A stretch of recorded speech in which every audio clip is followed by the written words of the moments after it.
plenty of snow. By the time we get to Yeah, Elimination she's Day back. tomorrow morning, this will Back completely again. be out of our hair. Let's talk about Tell snow a friend. totals. Some places Said were he's in the back. Said he's back. Said he's back. countless Said he's north of the back. map. You can see Yeah. another inch or two over here in Guess New who's York City. back? Wisconsin will be Back 5 or again. 6 inches. Good old Said he's Minnesota. back. Matter of Tell fact, a New York State friend. even Guess who's back? continues Guess to who's roll back? Guess next who's week. back? Guess who's Definitely back? feeling Guess who's typical. back? Well, the hot spot is still going to be over here in the Guess Northeast, who's the back? Adirondacks, White and Green Mountains, western portions of Massachusetts. Back 10 inches of again. snow is going to be possible, especially in the higher elevations, but a general 4 to 8 inches of snow is the Said he's consensus for back. even in the valleys, all the way over there towards southeast New Hampshire and southern Tell a Maine. Boston friend. still looks like about Tell a 4 to 8 inches friend. is what we can expect Tell a around. Wouldn't be surprised to friend. see up to 9 inches, but in general, 4 to 8 is a good Tell a bet. Also, friend. New York City, we've been talking about you guys being on the line between rain and snow this whole time. That's still the case. Guess On who's Saturday, we will back? start off with some really heavy snow. We Back might get 2 or again. 3 inches really fast before the system Said he's makes its back. push on the way. Maybe over a tenth of an Tell inch a of ice friend. from northeastern portions of Indiana through northern Ohio. This is going to cause some travel problems this Guess who's evening. Well, back? once again, the Guess heaviest who's icing is back? going to be right Guess here who's in the back? Guess who's panhandle, I back? guess, of Guess who's West Virginia, back? in Guess Maryland, who's and back? into south Guess who's central back? Pennsylvania. This is where I expect to see Said some he's places back. approaching an inch of ice, which will cause some isolated power outages and Said he's also back. very dangerous conditions. Said he's So make back. sure you are ready for that. All right, Guess who's looking back? over into the future, we've got Said he's storm number back. 2 coming right after this one. The day Said he's 4 back. outlook, February 11th through 12th. We've got now a 70% chance of significant wintry precipitation in eastern West Said he's Virginia and back. western portions of Virginia. This also includes a Tell a 50% friend. probability over there in the Washington, D.C. Tell metro. a This is friend. not looking quite as Tell a robust as what friend. it was looking like the other day. It's I not as said he's big, but the back. signal is still very strong Said he's for back. significant winter Said he's precipitation over back. here. So we're going to keep watching Said it, he's but it doesn't back. quite look as Said much he's like a back. big snowstorm like it was originally Said he's made to back. look Said like. And that's why it's so important to not show snowfall totals and all the really exciting maps too early, because this stuff changes so much it's not even funny. But what hasn't changed, and the only thing I've shown you guys, is this blob, this blue blob over here, the location of where the signal for our next storm is going to be. That hasn't changed. It's still coming, but maybe it'll be a little bit less impressive. But hey, if you were looking forward to snow over there or anywhere, don't be disappointed, because we're going to have a lot of more opportunities right after this one gets out of our hair. We've got a giant 30 to 50% probability area of significant winter precipitation as we go mm. Okay, so Missouri, all the way up through Indiana and Ohio, all the way up into Michigan, southern Ontario, and of course, the interior Northeast again is in line for another major winter storm. This is also a very strong signal, and this one's bigger. So the precipitation shield here, the snow part of the storm, is likely going to impact a lot more people this weekend. You could say it's So massive. for you, storm You number know what's 3 is going massive? to continue to move through the northeast and record likely dropping a significant amount of snow in Maine, okay, up towards Nova Scotia. And then look at this. We've got high probabilities for snow and wintry precipitation over here in the west. This is storm number 4. And of course, we're watching that one as it moves farther east as well. There's already a highlighted area of a pretty good chance of a winter storm day 7 outlook for places like Iowa, Wisconsin, Minnesota, maybe over there into Michigan once again. So how far north it is, how far south it is, all of these different little factors are going to change. That's why it's too early to talk about snow totals and stuff like that. I think for tomorrow's video, we'll actually be able to talk about snow totals for this storm, because it will be about 3 or 4 days out. But still, the big takeaway here is that there's just so many opportunities for snow coming up. Almost everyone's going to get in on this. Take a look at the GFS totals here. This is storm number 1 visiting the region. Cold air stays in place behind it. Our next storm's really going to start coming together around Monday in the form of some snow from South Dakota down into Missouri. I know at a couple points in yesterday's video, I got North and South Dakota mixed up. I saw a bunch of comments about it, and I didn't believe you guys, but I went back and watched, and yep, I did. So Sorry about that. South Dakota, you guys are going to be getting in on some snow on Monday. Maybe some precipitation. No cheats.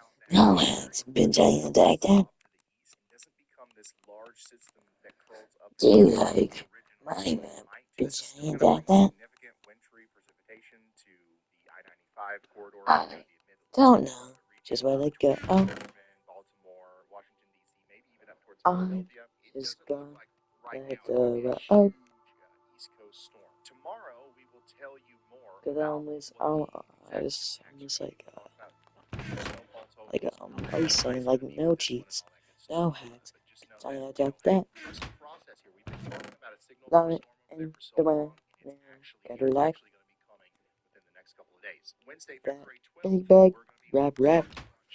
Storm Wrap number around 2 house. No. Didn't even hit no mouse. Oh. maybe some Wrap extreme around precipitation house. Wrap far south around of that near Oklahoma, walkway. Arkansas once again.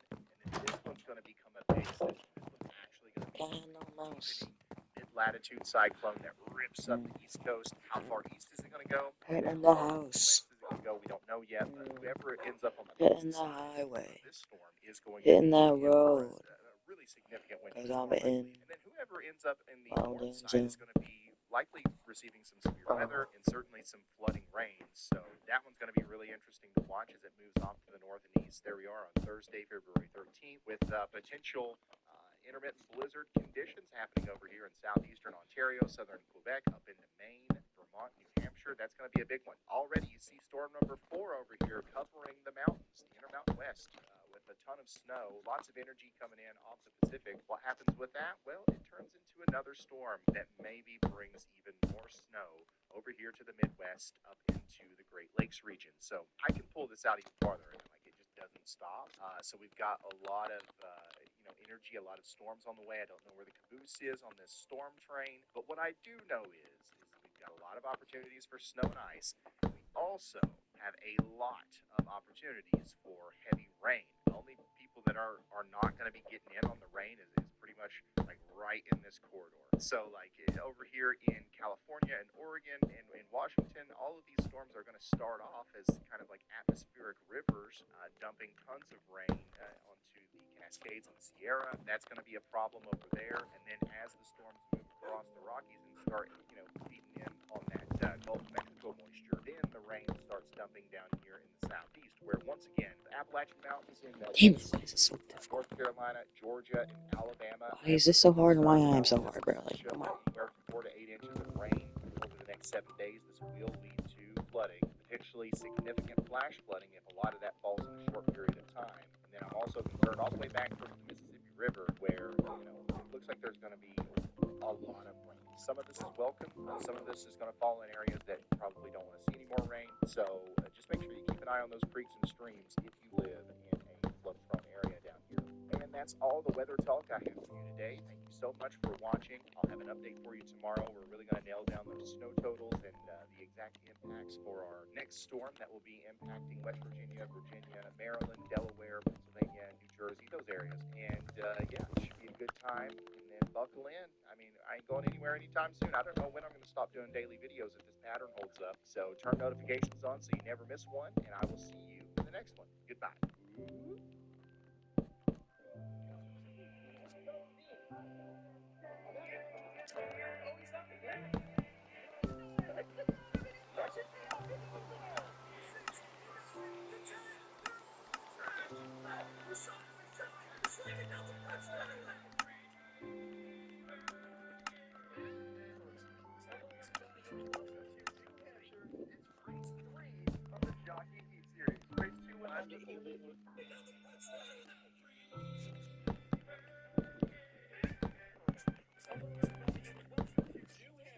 It's race 3 of the Jockey Heat Series. Race 2 went undefeated. Okay, that race was terrible anyway. I did. I posted the points. By the time this video comes out, I posted the points a week ago. The when that race was supposed to release, but I wasn't there and we didn't get it recorded. So, or I guess we did, but the audio was so horrendous we couldn't use it. I mean, I just used the Discord audio, but it was like echoing through my mic, I guess. Yeah, but we couldn't hear any of the disc. It was just. That was it. Actually, by the way, one thing I'm definitely not deleting, what's it called? One clip I'm definitely not deleting is that really dumb onside kick we had. Oh, yeah. Oh, yeah. So I was like, okay, so basically what happened, that was great. We get to our CFB. I can't deny it. Yeah, I mean, that was nice. Basically, the state versus principal moment. So, hey, remember, this is qualifying. Get your own space, run laps. There's no draft. Yeah, don't be stupid. Just everyone get their own space so we can run fast laps. Get 9 of them. It was like the same. Good guys, go around me. Same here. Yep, go for it. Go for it. Go for it. Okay, yeah, so what happened was, start the second half, I did an onside kick, NLS recovered it, but then when he got it, I hit stick him and he fumbled the ball and I got it back. It was stupid. So